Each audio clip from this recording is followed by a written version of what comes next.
Richard Sutton is an advisor on resilience and human performance, and his latest book, Shift Happens. It argues that life won't magically get lighter, but we can get stronger with the right tools. The book offers 12 practical methods to calm the body, strengthen the mind, transform the way we respond under pressure, and all of this is backed by years of work and stories of high achievers who've really used similar approaches as well. And so on that note, Richard now joins us virtually to delve in further for the work. Richard, good morning. Happy New Year. Thanks for your time. What an apt time to have this conversation.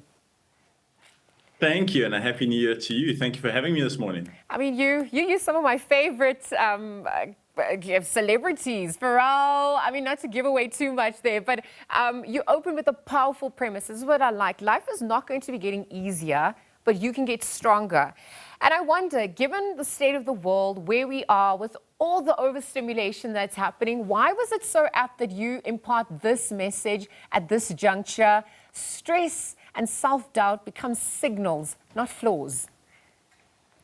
Absolutely. Why it's so important, I think, is that I've reached a stage in my career where you want to make a maximum impact, make a maximum difference to people. And all the conversations I have over the years, over the months, over the days, over the weeks with individuals from all walks of life, all center around, I'm not coping, I feel stuck, I feel trapped in the world that exists around me, and how do I move through it, and how do I grow, how do I evolve, and things are getting more pressurized and more demanding, and things are speeding up, and really that's kind of very much the framework through which I've built this book in terms of how do we solve these problems, how do we solve them simply, practically, easily, and integrate it into our life effortlessly. Because, I mean, you emphasize that it's about these small shifts rather than big overhauls.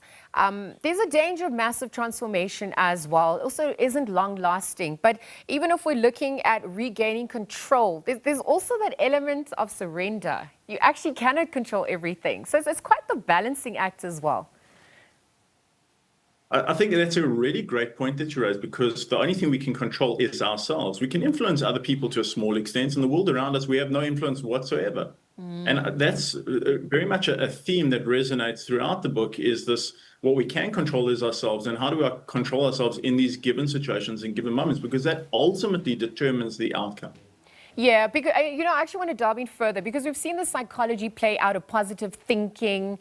But many people, obviously, I mean, you see it doesn't play out for the long term as well. And I wonder if we can look at the tools that one can employ, particularly to avoid becoming toxic positivity, staying grounded, staying where your feet are. In reality, I mean, it obviously risks us stepping into a performance culture that is exhausting, and it is not something for the long term as well. Well, the expectations that are placed on us are completely unrealistic. Yes. The comparative is AI. AI doesn't sleep. AI has got an IQ that's exponential. So the comparatives are really not parallel. So we kind of look at the set and we want to go forward and we want to evolve. And there's so many different themes and different features that we have to be mindful of and be cognizant of. So the book outlines different tools, and I think so many of the tools center around a capacity and ability to regulate oneself, calm oneself, Yes. think more clearly, create more distance. And the one thing I locked on was so amazing that you said now was this element of toxic positivity, where we're conditioned to believe that everything is amazing, everything is great, the world is fantastic, I'm in a great place. Meanwhile, that's not the reality. It couldn't be further from the truth. And so much of the book centers around this honesty. And this honesty that actually verges on optimism. And we always think of optimism as you've got to say the right things, you've got to think the right things in order to achieve what we want to achieve. But optimism is a little bit different. Optimism is an acknowledgement of what's going on right here, right now, saying that this is hard, this is tough, this is challenging, this is overwhelming, but I believe that the future is going to be great. And because of that belief set, you start aligning your actions, behaviors, and mindset to that. And ultimately, those actions and habits become that reality. No, absolutely. And where the mind wanders, I mean, reality follows as well. And I think what struck me the most as well is obviously the case studies that come through. You include stories of high achievers across sport, across culture, across business as well. And I wonder, when you're setting this up, why did you choose those stories in particular? I mean, what research were you aiming to prove through that? Why am I asking this? Because these people are high achievers. So some viewers, might hear these names. They might switch off, feeling like they don't actually relate to them. There's nothing in common with their lives. But obviously, if you're looking at the underlying thread, there is so much in common that we can learn from them as well, maintaining that calmness that you alluded to.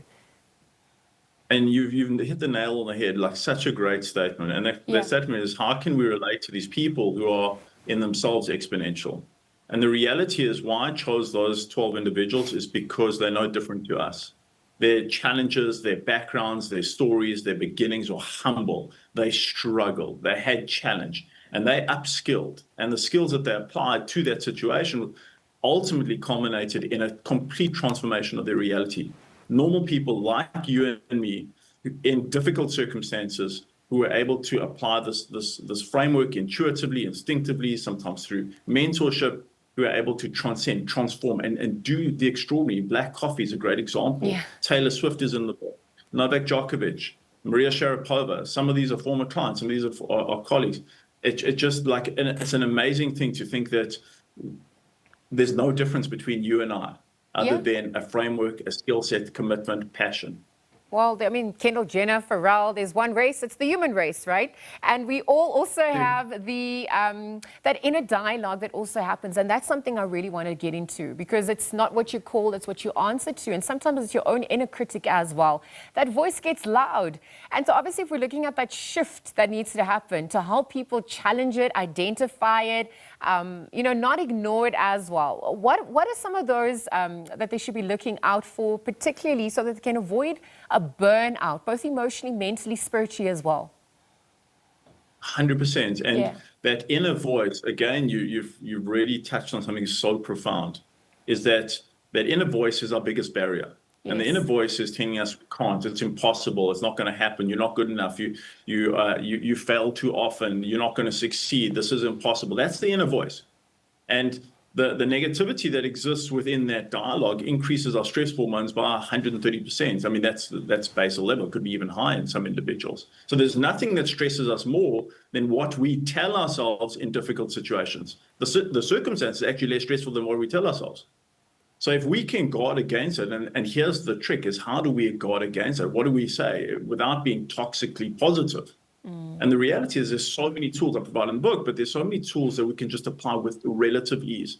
So one amazing tool that when you're going through something and there's a lot of self-doubt is to just insert your name in the inner dialogue. So what I mean by that is that when we have a challenge or we have a presentation, we're going for a job interview and we're really fearful of the outcome, or we don't think that we are at that level, or we're feeling an imposter syndrome, whatever it may be, we tell ourselves, like, Richard is feeling nervous, not I'm feeling nervous. Richard is feeling nervous, or I'm overwhelmed. Instead of I'm overwhelmed, we say Richard is overwhelmed. Richard is anxious. Richard is feeling that the circumstance is too challenging, whatever it may be. And just the placement of one's name in that inner dialogue sentence will reduce the emotional experience dramatically. So that's one amazing technique.